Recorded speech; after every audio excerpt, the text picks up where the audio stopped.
તો રથયાત્રા પહેલા જ સમગ્ર રૂટનું નિરીક્ષણ થયું છે। ઉચ્ચ પોલીસ અધિકારીઓ સાથે હરસંઘવીએ નિરીક્ષણ કર્યું છે।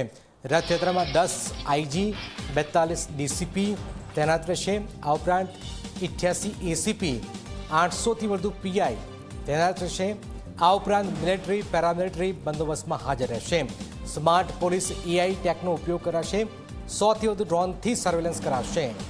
તો રથયાત્રા નજીક જ છે અને રથયાત્રા પહેલા સુરક્ષા બંદોબસ્ત ચાપતો કરી દેવામાં છે। 10 આઈજી 88 એસીપી 800થી પણ વધુ પીઆઈ તૈનાત રહેશે। કુલ 26 રેન્જો બનાવવામાં આવી છે।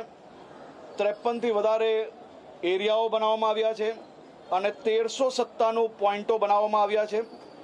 10 આઈજી ડીઆઈજી 42 ડીસીપી 88 એસીપી 900થી વધુ પીઆઈપીએસઆઈ અને 30,000થી વધુ જવાનો યાત્રાના બંદોબસ્ત વ્યવસ્થાઓમાં તૈનાત રહેશે। આ સુરક્ષા કવચમાં 4500 જવાનો મૂવિંગ બંદોબસ્તમાં બી યાત્રા જોડે ચાલતા રહેશે।